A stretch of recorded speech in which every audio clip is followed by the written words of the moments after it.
I had some more things I thought about last night while I was sleeping. I'm on my way to China, actually. I'm in New York on a layover. But as I slept last night, last night you guys might have seen I did a discussion on drboystv.com all about, this thing with Kanye West and Donald Trump and stuff like that. And it kind of hit me that, while I was sleeping, that there was more to discuss. And, and, give me a second here.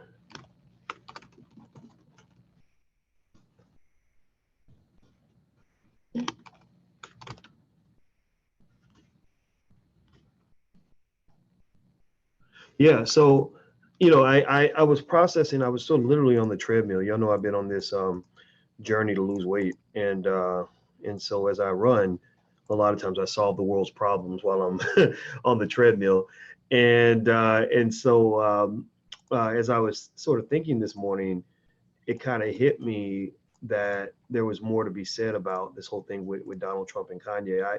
I was reading some of the comments, some of your comments last night, and some of you on Dr. Boy's TV, and just trying to sort of figure out, sort of what perspectives might I be missing? What are some other ways to kind of look at this? What are some things that maybe I'm missing in terms of, being blindsided or not even being wrong, but really sort of looking at the entirety of everything. Now, in case you don't know, Kanye West went to Trump's Oval Office the other day and went on sort of this epic rant, and it was really interesting. And it's called a rant, but really, I think to just write it off as a rant, I think kind of undermines the ability to really gain some sort of understanding from what he actually said. I think that when you just say it was a rant and he's just yapping and he's crazy, that's what people tend to do when they disagree with other people. That's what's happening in American politics right now. The reason the country is more divided than it's been since the Civil War, is because we're doing exactly what people did during the Civil War. We dehumanize the other side. We look at people who disagree with us and we say, "Oh, you voted for Trump, so nothing you have to say at that point is valid. Nothing that you have to say at that point should be listened to. Nothing that you have to say from this point on is relevant to the conversation." And so you're basically treating another human being like a dog. You're looking at them like animals. And when you start to see the other side as an animal and dehumanize, I mean, that's how war is built. Governments, when they want soldiers to want to kill the other enemy, they don't tell them to go kill a human being. They tell them, they come up with some derogatory term. We're gonna go kill the niggers. So they're not killing, human beings. In their mind, they're killing something that's not human. Or there was a guy who fought in the Vietnam War, and he said, "I got to Vietnam, and there was a Vietnamese soldier who was trying to kill me, and I shot him in the head." And he said, "I felt terrible. I couldn't believe I'd killed a person or killed a human being." He said, "At that moment, I promised myself I would never kill another human being for the whole entire time I was in Vietnam." He said, "However, I decided I would kill as many gooks as I possibly could. I would kill it." He said, "I'll kill all the gooks in the world, but I'll never kill a human being." So basically, that's kind of what you see when you're talking about American politics and what's happening in this country right now. Is you have a scenario where the Democrats, when a Republican talks, they don't listen. For the Republicans, when a Democrat talks, they don't listen.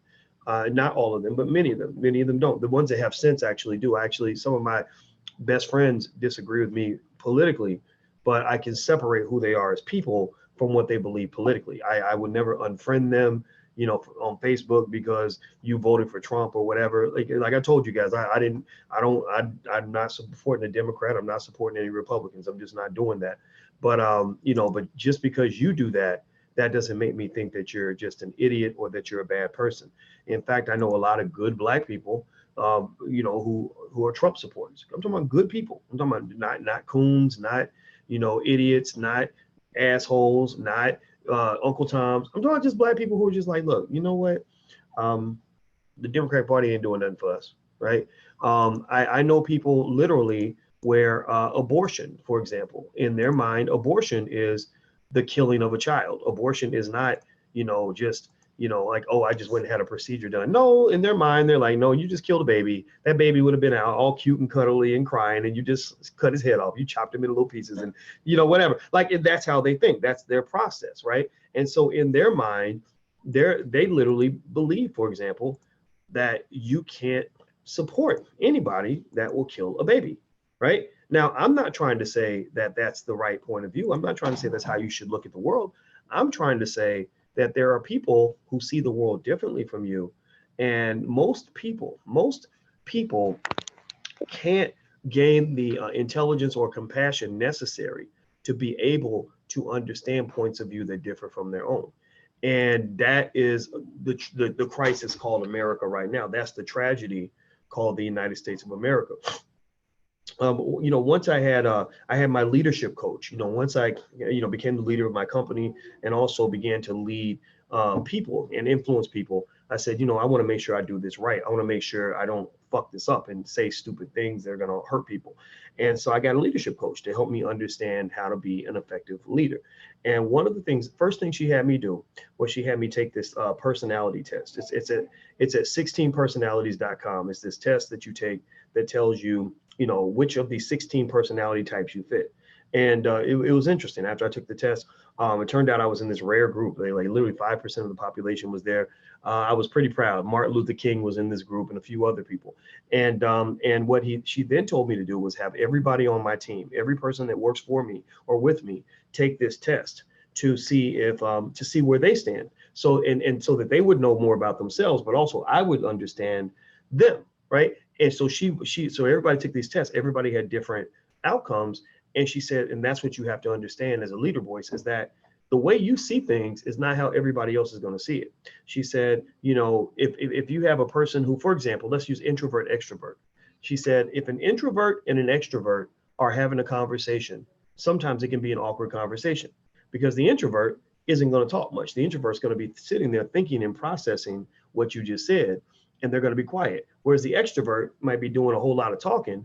And what happens is the extrovert is offended because the introvert's being quiet. The introvert's not saying anything and not engaging them. So they're feeling like the person's being rude. Whereas the introvert is annoyed because you won't shut the fuck up. Because the extrovert just goes. So she said that an introvert who has to be an extrovert, that it's exhausting to have to constantly engage. And I'll tell you the truth, I'm an introvert. That was one of my personality types. And a lot of times I'll go to events, like I'll go to the All Black National Convention, and you have to shift, right? So when I was at the convention, it's like, okay, I got to be here for the people. I want to engage everybody. I want to be an extrovert. So I would be an extrovert and talk to everybody, give everybody a hug, talk to people, etc. And then afterward, I go back to my room and I turn out the lights and I just sit in the dark and I just meditate and recenter my brain because I'm literally drained mentally from just all the engagement, right? So basically what my point is that, you might be thinking that your Republican point of view is the only way to look at the world, that, it wouldn't make any sense to be a Democrat and that's just crazy. Just understand, not everybody sees the world the way you do, and so anyway, with that said, I think that when we're talking about Kanye, a lot of people, were very dismissive of everything he said. They thought the meeting was just stupid, ridiculous.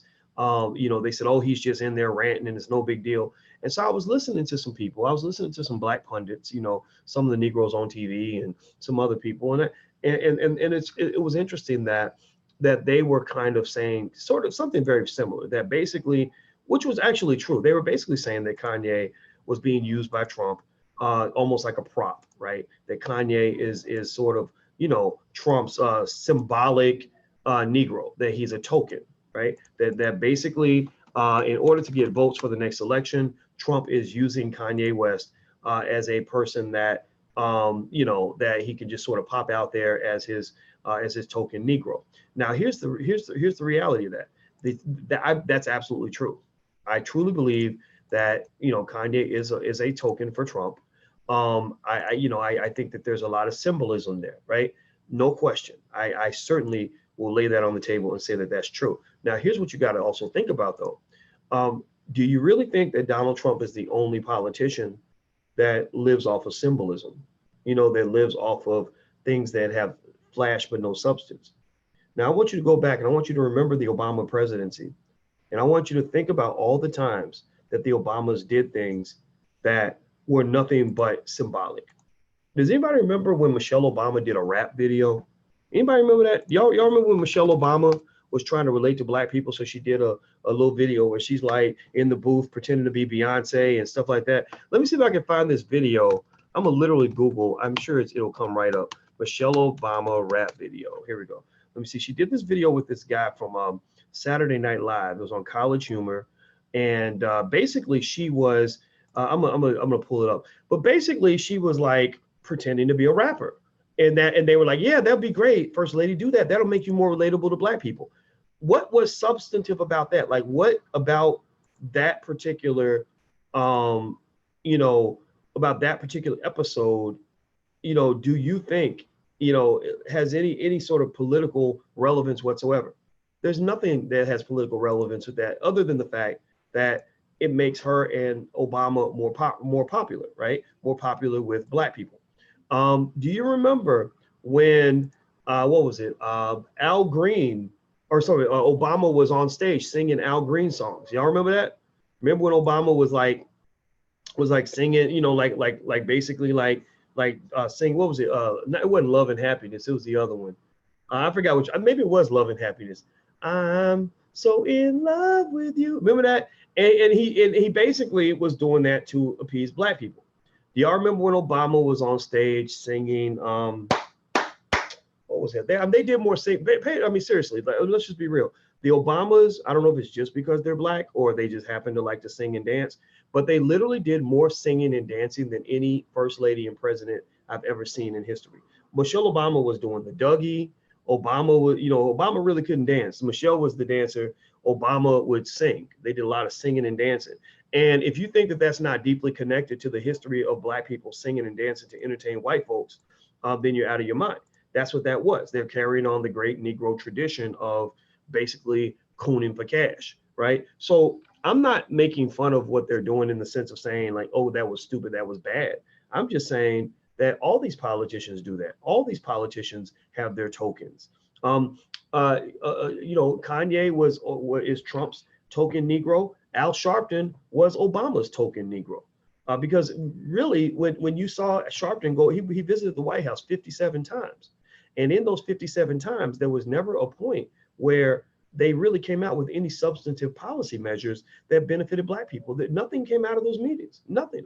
I don't recall. Maybe you can tell me about some things that happened that I'm not aware of. But I saw nothing come out of those meetings. And I remember saying that. I said that directly to Sharpton. I said it to a lot of people. I was like, how come you're having all these meetings and you're not inviting, real people that actually understand these policies that can help you with this? You're talking about black politics. Why don't you have people like Dr. Wilmer Leon, who is a political scientist, to discuss the policy implications of your next decision, how it affects black people? You're talking about black economics. Why don't you have people like Dr. Claude Anderson come to the White House with you who can discuss powernomics? And if Obama can sign an executive order to put $1 billion into black businesses so we can build companies and create our own jobs. You're talking black economics. Why don't you have Julianne Malveaux here? Why is it that he's been in office for how many years and Jesse Jackson isn't getting invited at all? Like why isn't Jesse Jackson here? I mean, it just didn't make any sense to me. So I think that what is here's what I challenge the Negro pundits to do. What I want the Negro pundits to do is this. If you care about black people, here's what you'll do. Talk about the Democratic Party without bringing up the Republicans at all. Talk about if you really want the black vote, if you want black people to support the Democratic Party, which I guess that's what they pay y'all to do, to get black people to round up Negroes for the next election. It ain't no wrong with that. Go get your money, and like the Childish Gambino video. Go get your money, right? Okay, get your money, but bring up the Democrats, and they can't do it. Just so you know, they're going to fail this test. But bring up the Democrats without saying one word about how evil the Republicans are, or how the Republicans have cut this and are going to do this and going to do that. Because if you do that, when you go that route, what you're doing is you're basically you're basically taking advantage of the low self-esteem of Black people and the low political power of Black people by telling Black people that the Democrats and the Republicans both suck. It's just that the Democrats suck less than the Republicans. That, you know, you're given a choice of eating two meals. You can either eat dog shit or you can eat rotten eggs. Rotten eggs will make you sick. They're going to make you vomit. They're going to maybe if you eat them long enough, eventually they might kill you. But it's better than eating dog shit because at least you can survive to the next day, right? So I don't really want to hear that. I don't want to hear that you need to go here because going over there is going to kill you. Tell me why I should be a Democrat. Give me the virtues of that party, and then we could talk. Now, because right now the Democrats don't have any virtues that Black people can or should respect, in my opinion. I don't see anything happening in that party that is truly beneficial to the Black community. Now, let me answer some of your questions. First of all, somebody asked me about this shirt. This Hustleaholic shirt is a shirt. Family Man Clothing gave this to me. I don't know if they gave it to me or I bought it. Usually when I see people selling shirts, if I got cash on me, I'll buy you a shirt. I believe in supporting Black business. So anyway, it's a dope shirt, right? Look at that. It's pretty nice. So it says at the bottom, I never remember exactly who gave me this stuff. But because that's the cool thing about this job. You get lots of free t-shirts and stuff like that. But actually, this wasn't free. Like I said, I think I bought this one at the All Black National Convention. It says Family Man Clothing. So I guess if you look up Family Man Clothing, you can get you a shirt like this. But it's pretty nice, right? Also, I'm gonna since we're into like Negro education. I'm kidding. Y'all are not Negroes. Y'all are Black people. I'm going to pull out our melanated mogul of the day. These are the Black people that you never learned about in school. So I figured that we need, you're probably like me, where you got to learn your history and your science and biology and stuff like outside of the public school, because the public schools all suck. Thanks to the Democrats, by the way. Thank you, Democrats, for giving us Black people public schools and welfare, and so that we can just sit in the same fucking place and not move forward at all. Anyway, I'm being stupid. All right, so this person here is Stephen Smith. Now, Stephen Smith was born in 17. I bet you haven't heard of him. You probably never heard about him in school because they don't tell you about Black people like him. He was born in 1795. He died in 1873. His industry was lumber. Smith started a successful lumber and coal business. He also owned about 50 houses in Philadelphia and more in Lancaster and Columbia, Pennsylvania. In the 1840s, that's when he owned his houses. By 1864, Smith was worth $500,000 and was one of the wealthiest Black men in the United States before the Civil War. So this is the cartoon version. This is what we drew on the card, but this is actually his real picture. So this is, my Twitter friends can see this. So my YouTube friends, here you go. All right, and then my Facebook friends, here's his face. So if you want your kids to be educated on this kind of stuff, feel free to get a pack of these cards. There's a whole bunch of melanated moguls in here, so you can go to melanatedmoguls.com. That's melanatedmoguls.com, and that's what we do. We believe in actually creating constructive solutions for Black people and not just screaming and hollering about the Democratic or Republican parties. Let's see here. Let's see. Humble and Happy says, thank you for sharing about Black people we don't know about. Oh, sure. Absolutely. I mean, you know, I think and I think that's the issue. Somebody says, wow, can we buy the cards? Yes. Go to melanatedmoguls.com, melanatedmoguls.com. The thing about it, to me is that, I don't know about y'all, but I'm just tired of complaining. Like, I'm tired of sitting around. Think about this. When you get up and you have a problem, like you're hungry, right? And when you need food in your body, what do? You say, okay, where's the food at? How much food do I have? What can I make myself to eat that's going to help me to not be hungry anymore? So you get up and you go solve that problem. You go cook breakfast, or you get something out of the fridge, right? Or whatever. But imagine if you got up and you were starving and and there was no food in the house, and all you had was like two cousins who were literally spending all the time trying to figure out who to blame for the fact that there's no food in the house. Like literally, well, and you say, well, wait a minute, Joe, you were supposed to go get some, some chili yesterday and some milk. Like, what happened? Well, I didn't cause John, he took the money and he wanted to go to the laundromat, right? And then you say, John, like what's up? Like, why did you take the money for the laundromat? And so John comes back and he's like, well, I mean, it ain't my fault. He's the one that told me that we needed laundry and that blah, blah, blah, blah, blah. Like, and they're going back and forth. And literally, Joe wants you to blame John. John wants you to blame Joe. But neither Joe nor John is taking responsibility for the fact that there's no food in the house. When you ask them, when you say, what role did you play in the fact that there is no food in this house? All they can do is say, well, it wasn't me. It was that nigga over there. He did it. He did it. He did it. And there are people out here in this world. These are the people I can't stand. These are people that don't take responsibility. Some of you got people like this in your own family. You might, your father might be like this. Maybe you got a girlfriend who thinks this way or whatever. Because in fact, I remember once I had a girlfriend who was like that. She never took responsibility for her role in the shit. She never ever could stop and say, my bad, this is what I did, I'm sorry. Instead, because her ego was so big, she was like always quick to deflect. And there are some people who really feel that it's okay if the whole house burns down, as long as I don't get blamed for it.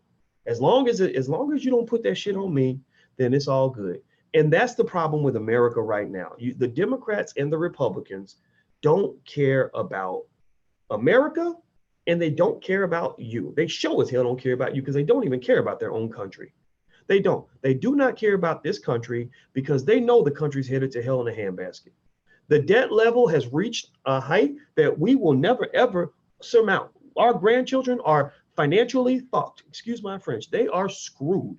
The national security issues are unbelievable. It's only a matter of time before nuclear holocaust pops off or some crazy shit. Did y'all see that story in the Washington Post that basically said that there are literally hundreds of cybersecurity vulnerabilities that are mission critical in the Pentagon right now? That somebody from China or North Korea can literally break in and tear our whole systems, our weapon systems apart and launch nukes and all kinds. I mean, crazy stuff, scary stuff, right? You look around, you look at the infrastructure of the country's falling apart. The educational system is garbage. Our babies are not being educated for the future. Economically, we're shipping jobs overseas left and right. Starting with Bill Clinton and NAFTA, everybody else is on board with that same agenda. So at the end of the day, that's the issue. The issue is that everybody feels, the people in Washington just seem to feel that it's okay if America dies, as long as I'm not blamed for the fall. And I would just tell you, it's nonsense. It's crazy. It doesn't make any sense. So if you ask me, going back to Kanye and Trump, if you say, hey, was Trump was Trump using Kanye as a token? I say, yeah, I'd be like, yeah, hell yeah, he was. They were using each other. Kanye's in there trying to sell Adidas sneakers in his next album, and Trump is trying to sell himself to the American people for the next election and build his businesses. That's what it is. That's what it is. And the reason I'm not offended by that too much is because, number one, the symbolism happens all the time in politics. If a politician knows that you're dumb enough to fall for symbolism, they're going to feed you symbolism all day. It's up to you to ask for substance. But then number two, that's how business works. Two people who hate each other but understand each other can do business better than two people who like each other and live in a fairy tale. Right? Kanye and Trump, I don't know if they're friends or not. They're both narcissists. They're both selfish. They're both a little bit off their rocker mentally. But both of these guys understand how they are able to utilize each other in order to achieve certain benefits. Now, the same way that when you go to work every day, some of y'all work with some arrogant white man who reminds you of Donald Trump. Everybody, if you don't work with one now, you've worked with one in the past. And why do you go to work? Despite the fact that this man hates you, he wouldn't want you dating his daughter. He wouldn't invite you over for dinner. He don't respect you or your family or your community from which you came. So if that's the case, if you know that this white man that you work for every day, some of y'all are at work right now, sneaking and listening to the video in the corner so he don't find out that you're following me, right? If you know that this white man ain't got no respect for you or your family nor the people that you came from, why do you get up every day and serve him more than you serve yourself? Why do you get up every day and give him the best that you got, like Anita Baker used to say? Why do you give him more time than you give to your own children? Some of y'all spend more time at work than you spend with your own kids. If you go to work for 50 hours a week, you do that for 50 weeks a year, 2 weeks of vacation, that's 2,500 hours a year you're spending at work. Over a decade, that's 25,000 hours. Over a 40-year career, that's 100,000 hours you're going to spend serving people like him. That's a reality. That's a fact. And that is more time than you will spend with your kids. It is more time than you will spend with your children. It is more time than you'll spend with your whole entire family. It is more time than you will spend doing anything else in life. So why is it, I ask you this question, why is it that despite the fact that you know that this white man don't love you, don't care nothing about you, don't like you, probably calls you a nigga under his breath, they ain't got no respect for you nor the womb from which you came, but yet you give him the best that you got. You do it. Are you doing it because you're stupid? No, you're doing it because it's a quid pro quo. It's a trade. It's like, look, I gotta get these bills paid. You got money. You need employees. I'll do the job. You pay me my money. We good. We ain't got to even really like each other. That's optional. That's optional. And in addition to being optional, it's certainly conditional. It's certainly conditional. You stop getting paid, you're not going to serve him anymore. You'll do nothing else for him. So even if you say, I like you and I love you, I think you're great, if he stops paying you, then you're not going to be giving him the best that you got anymore. So when I see the trade between Kanye and Trump, I see the kind of trade that takes place all throughout this world on every single day of the week. Every single day of the week. Countries trade with each other that hate each other. You know, there are the Bushes, the Bush family, these Texas hillbilly types, they were inviting the Saudi Arabian princes to their houses and literally treating them like members of the family. Why were they doing that? You think it's because people in Texas love people from Saudi Arabia? No, it's because they were making money off their mugs. They were in oil. They knew that they had billions. So they were like, come on in, Prince Hakeem, whatever, and have dinner at our house. Like that's what they did. So, when I see the trade between Trump and Kanye, that's what I see. When I see the same thing I saw when Obama had Sharpton coming to the White House.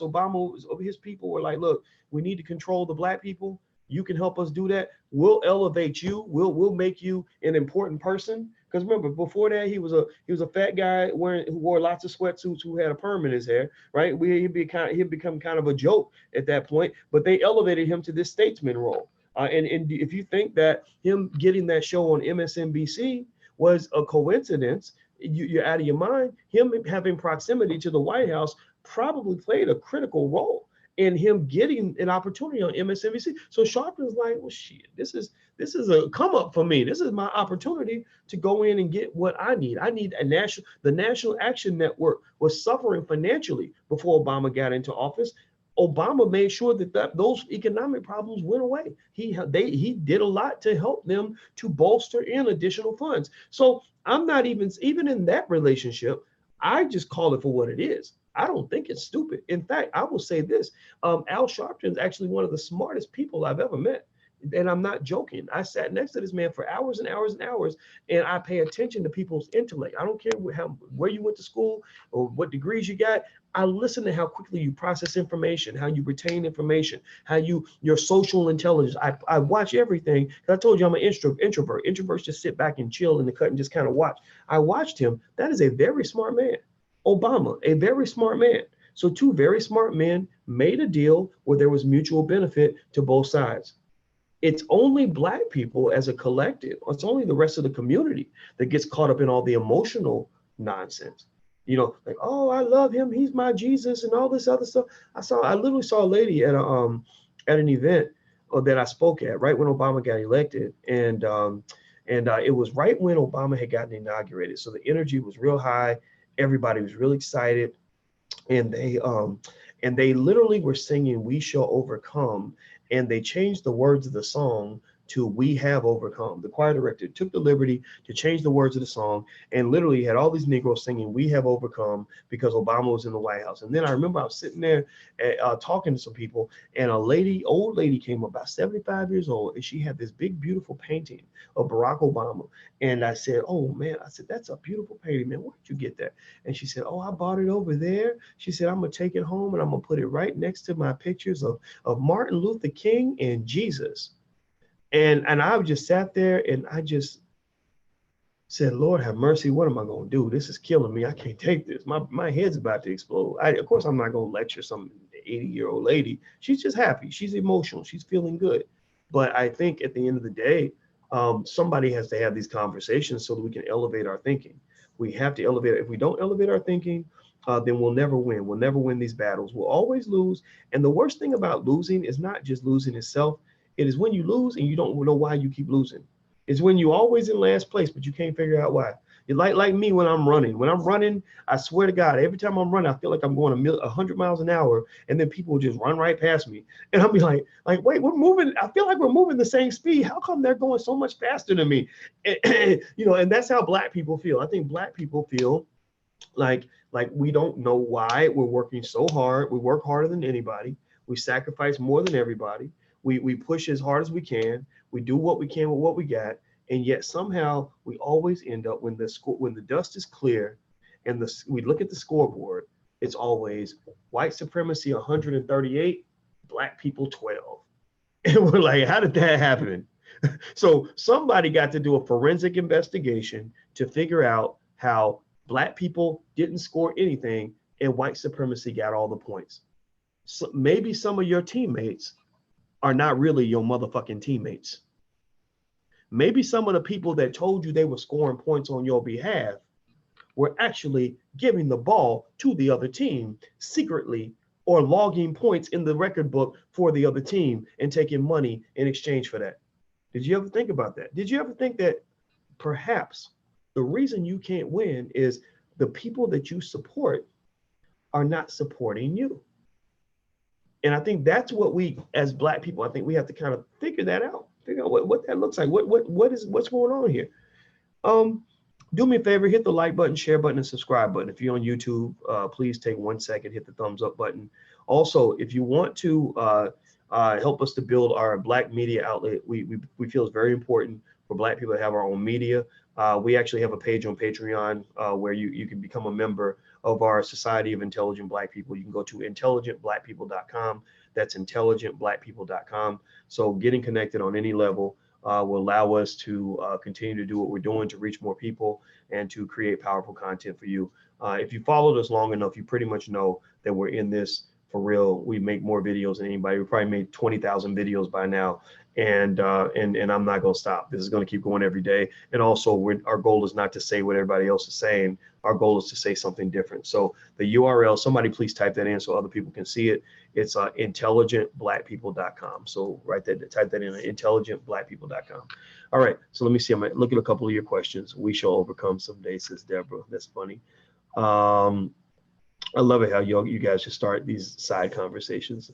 Let me see. They can't because they need that check. That is so true. Yeah, I mean, that's the problem. I think a lot of us are stuck because we don't have economic freedom. A lot of the people that you see that are that damn near seem like sellouts or seem like they're just cooning for the Democratic Party or whatever, serving masters that have nothing to do with Black people, like I say a Cory Booker or something like that. I'm not a big fan of Cory Booker. I met the guy; he's a nice enough guy, but I'm not I ain't a fan of Cory Booker. I mean, there's nothing that comes out of Cory Booker's mouth that makes me feel like my life as a Black person could ever get better. There's nothing I've ever heard from Cory Booker, Kamala Harris, any of these Black senators that tells me like, okay, this is it. This is what's going to make a difference for the community. Most of what I hear from them is in alignment with the Democratic agenda.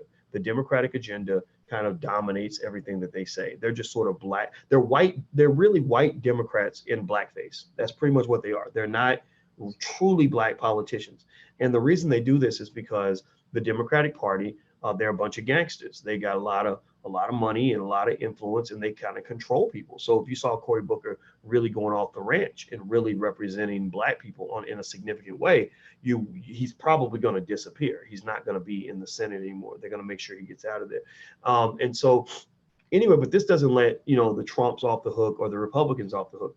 I think the best thing the Republicans do for Black people, in my opinion, is they kind of are real transparent about the fact that they don't like you, that they don't, or better yet, I wouldn't say they don't like you. I would say that they're transparent about the fact that they're not into anything that is remotely liberal as it pertains to the Black community. They're not into any sort of liberal ideology, right? Liberal ideology means, like for example, we know things like affirmative action do make sense right? If you're talking about people that really need jobs, right now we do need jobs because we don't put our energy into building our own businesses. We could do that. We should do that. But until that happens, jobs are beneficial, right? So affirmative action is basically saying to white folks, you owe us, right? Reparations are saying to white people, you owe us. And I agree with that. If I knew that we could get reparations tomorrow, I would support reparations 100%. I would be very happy about that. Also, when you talk about affirmative action, I benefited from affirmative. I got my first job from affirmative action. So it would be wrong for me to say that affirmative action is a bad thing. But at the same time, affirmative action, remember that same job they gave me is a job I quit. The reason I quit that job was because I found out the hard way that working for your oppressor is not a healthy way to live. It doesn't make you feel good. It's no different from a woman working for a man who has tried to rape her in the past. Like, it's just not fun. It's not something that is going to make you feel fulfilled. So my point in all that is to say that the real solution is we have to plant those seeds economically. Again, we believe in the black core of three. I'm gonna say this a lot because I want you guys to really say this to your kids. Repeat this. The black core of three is very basic. It says we should educate our own kids, which means we build our own schools. It's like, no, when they say, hey, we're gonna let your kids into the finest public schools in the city. No, that's okay. We got this. We got this. Come on, little rerun, little JoJo. We're gonna educate them over here. We're gonna bring them to black center schools with black teachers that are gonna teach black history and how to be black. We're going to teach them to be the best prepared black intellectual and economic and sociological warriors that they can possibly be. We're going to take these little black babies and make them the baddest black people in the history of the world. We send them to a public school, y'all going to try to make them white. That's what y'all going to do, because that's what white people know. White people know they're very good at being white. That's what they are. They're not going to change. They're not going to stop being white. So the best thing a white school teacher can do for your black child is to teach your child how to overcome his blackness, right? How to succeed despite the fact that he's black, right? I don't want black children to succeed despite the fact that they're black. I want them to succeed because they are black. I want blackness to be an asset, not a liability that must be overcome. Because when you start off under the premise that blackness is some sort of inherent disease or a poison that you were born with, and you must overcome this disease and poison so you can somehow be enlightened and pure and wonderful like white people are, then you're starting off with in the negative, and you're trying to get yourself to what you think is the positive by simply trying to emulate somebody else. That's self-hatred. Self-hatred is when you look at what you are, what God gave you, what God made you into, and you feel bad about that, and you feel like certain parts of that have to be hidden, extracted, or removed or overcome so that you can get these oppressors, your oppressor, to like you. That's not the pathway to success. That's not going to help the community win. So the black core three first piece is we must educate black children, we got enough money. The money's already there. Stop saying we ain't got enough money to educate our own kids. Y'all had enough money to give Disney $500 million for the Black Panther. $500 million. If y'all gave, seriously, and I'm going to say give it to me. I'm not going to use the word me in this statement. If we formed a committee, a board, an independent community-based board that managed the money, and we gave $500 million as a community to that board to build a black school system across the United States, that could be done very, very quickly and very, very easily. We have thousands of educators on deck that are willing to do that are willing to hop in and work for literally 1/3 or 1/2 of what they're making right now to make this happen, right? So stop saying we ain't got the money. Stop listening to politicians when they say, oh, we would like to make the public schools better, but we don't have the funding. They got the funding. When they want to build a new stadium, they got the funding for that. When they want to build a new jail, they got the funding for that. So when they say they don't have the funding, it's really saying, it's not saying we don't actually have the money. It's saying you're not important enough for us to give you our money. You people don't matter enough for us to put you at the top of the priority list. Okay. So everybody says that, like Michelle Taylor says, voting is important. And I'm not going to say voting is not important. I'm just going to say it's not important to me, because we've been voting consistently. We've been voting for the Democrats over and over and over again. And you can't tell me, everybody who tells me to vote, they can't tell me when I ask them, I say, well, why should I vote? Show me the reasons why voting for the Democrats has benefited the black community. They cannot answer that question. The reason that they believe, the reason they constantly tell you vote, vote, vote, vote, vote, is because that's all they know. Like literally, they're just kind of in this weird hamster wheel where we're running and doing and not making any progress whatsoever. So they're just like, I, I don't know the solution. So just vote.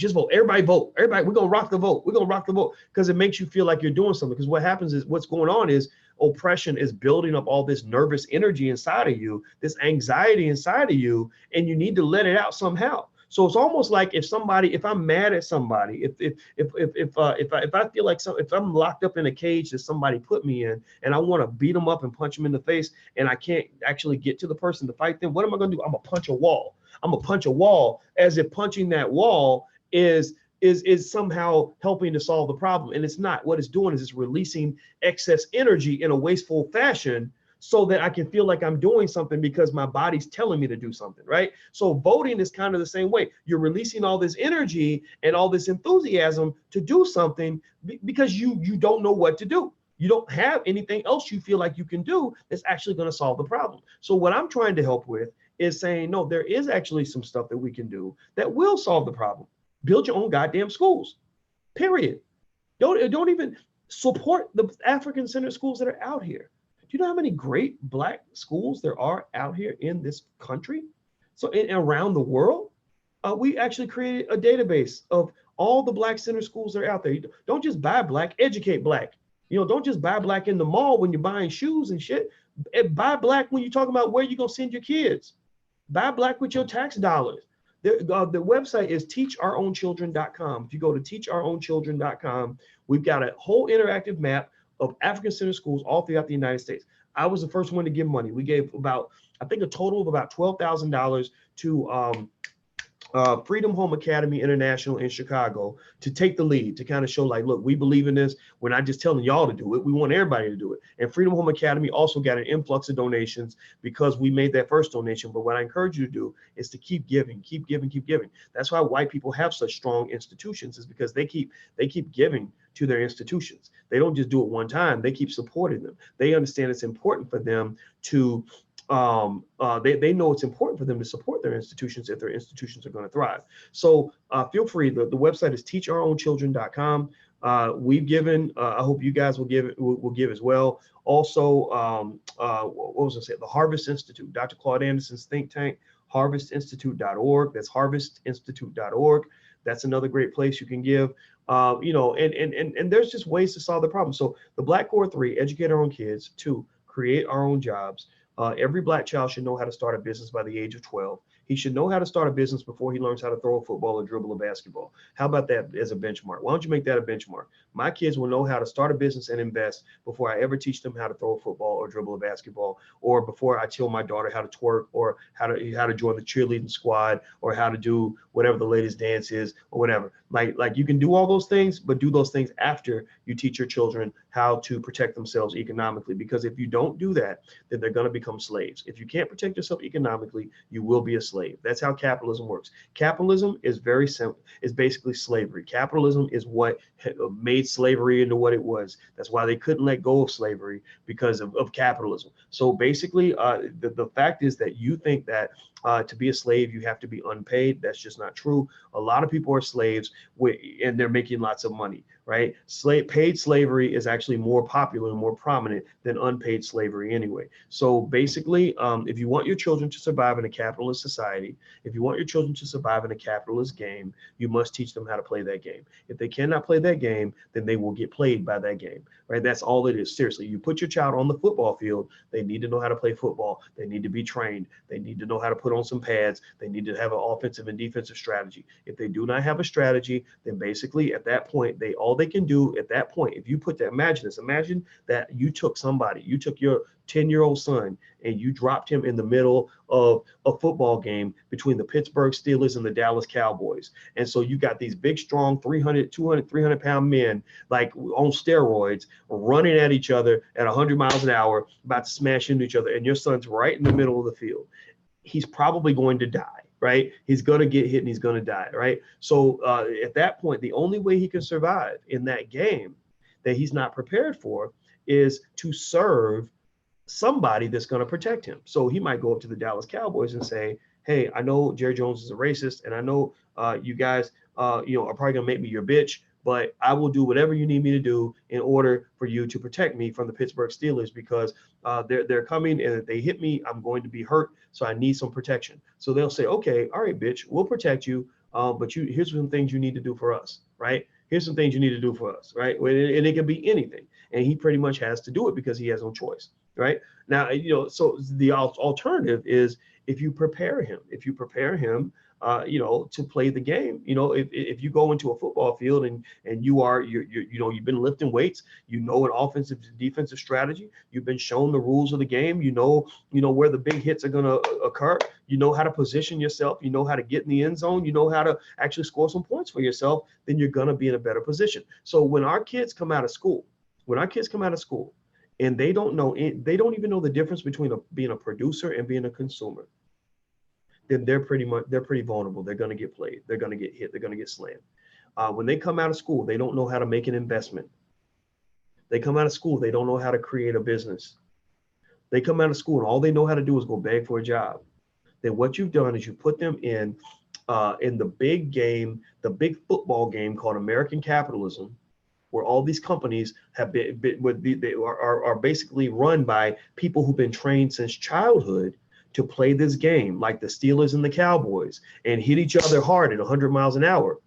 And your child is not prepared at all. They don't even know that there's a game. They don't even understand the game. Then your child is going to get crushed. They're going to die. They're going to die spiritually, maybe not physically, but actually a lot of Black people die physically from the stresses that come from serving white people every day on their job. That if you think that there's no connection between racism and health, you're out of your mind. Mental and physical health is deteriorated through racism. Why do you think there's so many Black men out here that are alcoholics and drug addicts and sitting at home in their drawers in their mama's basement playing Xbox every day, done gave up on life, running around getting girls pregnant and doing whatever? Well, it's because many of them are suicidal. They're suicidal because they've lost hope. They have no hope because they're like, man, I'm in the middle of this game called competitive economics, and nobody ever taught me any of this. I'm out here and all I know is as a man, I'm supposed to get money, but I don't know shit about how to do that. Nobody ever taught me that. One young brother came up to me one time and he was talking to me. He was from Chicago and he said, man, me and a lot of my friends listen to you, and he's like 24. And I said, really? I said, oh, cool. That's great, man. I said, you should be listening to me because I want you to win. And he said, yeah, he said, you really help us because he said, all of us are out here. We want to get money and we know we need to get money, but we don't know how to do it. So we do dumb shit in order to get money. So we end up in jail. People get shot. People end up in bad situations because you're supposed to get money, but you don't know how to do it. Right. So I'm sitting there asking us as a community, as the adults in this community, as the elders in this community, why don't they know how to do it? Well, it's because when they were little, we taught them how to throw basketball, throw footballs and dribble basketballs. We didn't teach them how to read. We didn't teach them anything about economics. We didn't teach them about business. We didn't teach them how to compete with the Donald Trumps of the world. We only taught them how to beg. We taught them how to be beggars. We taught them how to look for jobs. We taught them how to go to the most racist person they could find, the biggest prick, the biggest, most arrogant Donald Trump type person that they could find, and say, Massa, I needs a job. Can you please take care of me, Massa? And so they either did one or two things. Either they submitted and they died on the inside and became a little bit more of a bitch, like you literally sawed their own testicles off their bodies so they could get on their knees and properly, rub the masses' balls in order to get a job, or they refused to do that and they ended up in prison or dead, right? Like that's it. Those are the options that we give them. Whereas instead, I say we give them a different option. I say we give them a choice. Now pay attention. Go listen to what Kanye said in the White House. Because again, without defending Kanye, it's hard to defend Kanye and Trump because it's like almost like talking about Bill Cosby. I mean, Bill Cosby, who wants to defend Bill Cosby, right? But it's talking about Kanye and Trump. Pay attention to the part where Kanye said, I want you to hear this, where he was basically talking about masculine energy. What he said was real deep. You just need to pay attention. What he said was, watching you gave me courage and gave me the balls. It gave me the balls to go in here and make business deals with people. I don't have the exact quote, but he basically was saying, he said, He said, I like the industry guys, the guys who just get up there, sit at the table. They don't get into politics and Democrat, Republican, all this emotional shit. And they sit down and they fight for what they want. They sit down at the negotiating table and say, look, I know you don't like me. I don't like you, but let's make a deal. Let's make this happen because I got children to feed and you got kids to feed and we're going to do business together. And now I'm not saying women can't do it too. Women are amazing at this when they want to do this as well. But I actually think that he's on to something with that. I personally think that because we have proven without any doubt that politics has not been a winning strategy for Black people, that kissing the butts of the Democrats has not gotten us ahead. I think that because that's been proven, this ain't debatable at this point. It's not debatable. It's been proven. I think Black people as a collective, smart Black people, will become apolitical. Apolitical. They're just going to say, okay, wait a minute, I don't know who's right between Democrats and Republicans. All I know is that if I start a business and we're, and right now, if I take this job and I'm making $4,000 a month for my family, I'm gonna be all right. But if I can get together with my relatives and start a company and we raise that to $40,000 a month, I know that I can pretty much get whatever I want out of this life. I know that I can go anywhere, and the world might still be racist. The world might still be capitalist. The world might still be Democrat versus Republican. But I know that if I'm the guy making $40,000 a month, ain't nobody gonna treat me too bad. I'm gonna pretty much be able to get what I want. I know that if I get locked up, I'll be able to afford a lawyer. I know that if I have to, if somebody makes me upset, I can walk away from the situation. If I get a job I don't like, I can quit that job. I know that I'll be free to do whatever I want. And I think that that's the strategy that's easy, basic, straightforward, and simple. Teach your kids how to make enough money to be able to tell any white person or Black person, Democrat or Republican, to kiss their Black ass. Get your child some of that F you money. That fuck you money, what that fuck you money does is it allows you to pretty much look anybody in the face, whether it's Donald Trump or Hillary Clinton or anybody, and say, fuck you. You're not treating me right. I'm about to go because I don't need your money. I don't need you taking care of me. Black people are not beggars. And I think and what I don't like about the Democratic Party and the liberal ideology is that because we're beggars, they distort and twist us into these people that we're not meant to be. I believe Black people we are not inherently these super ultra leftist, ultra liberal, hyper liberal people. We're just not into, most Black people I know are not comfortable, for example, are not comfortable with feminism. Most Black people I roll with are not comfortable with just thinking of abortion is just something you just do on the weekend because you got drunk and had all kinds of unprotected sex. And what like Black people don't do that. Like Black people will say to, a young girl, be careful, don't go out here getting crazy drunk at the party because bad things might happen to you. They don't believe this idea that you should not ever say that to her and then somehow just only focus on the fact that she's a victim when the truth of the matter is that she could have done things to protect herself, right?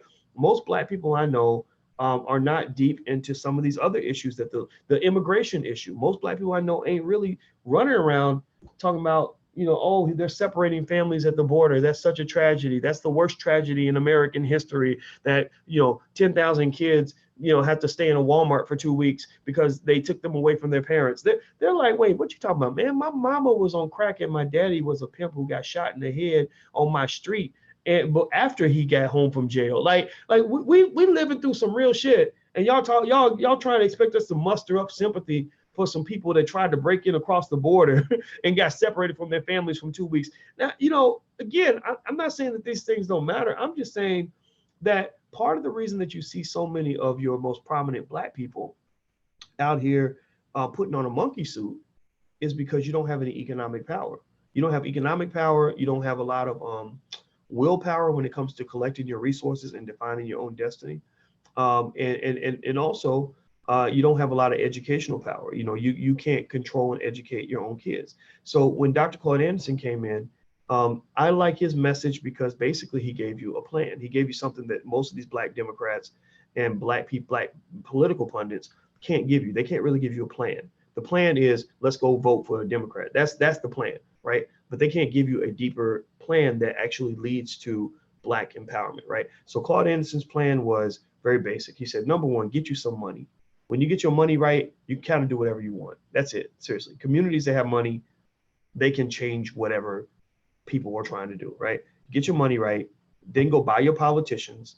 Then that allows you to control the police and control the courts. And then after that, you get your own media and you build your own educational systems. So three out of five of those things are things I've thought about a lot. One is economic empowerment. That's what I talk about a lot. Number two, having our own media. We think extensively about that. We reach about 1 million Black people a week on our own, done as anybody's permission. And then three, educational systems. Of course, we have the Black Business School, but there's also a lot of Black-centered schools all throughout the United States that Black people could attend if we learn to love our own as much as we love other people. So that's it. I think that's the plan. I think that's the direction we go. If you want to know what I'm going to be doing in the next election, I'm not voting for anybody. If I vote, I might vote independent, but I may not even do that. And nobody will ever make me feel bad about that. I will never tell other Black people what they should do. I do not tell you what to do. That is not my job. But I will tell you what I'm going to do, and I will tell you that you have the right to do whatever the hell you want and whatever's going to work best for your family. Because all these people you're in the game with, they're going to do what's best for their families. They ain't going to do what's best for you. They're not putting your needs ahead of their own needs. So why should you put their needs ahead of your own needs? They're not putting you ahead of them. So why should you put them ahead of you? Seriously, why should you? It's basic common sense, basic quid pro quo. I'm going to go. By the way, if you guys want to follow me on Twitter, I'm at Dr. Boyce Watkins 1, Dr. Boyce Watkins 1. I see some of y'all already in there on Twitter, so feel free to go to Dr. Boyce Watkins 1. And also on Instagram, I'm the Real Boyce Watkins. So you can look up the Real Boyce Watkins and find me there. Also, if you want to join our group, the League of Intelligent Black People, which is people that basically support the channel. And what I'll do is I'll bring you guys into private sessions and stuff where we can have conversations back and forth. Go to intelligentblackpeople.com. That's intelligentblackpeople.com. That's where you can go to support the movement because this is a revolution and we are winning and we are making progress every single month. And if you think that we have done a lot now, just give it another couple years. It'll be amazing. So take care, everybody. Have a good day. And I love you guys. Be good. Peace.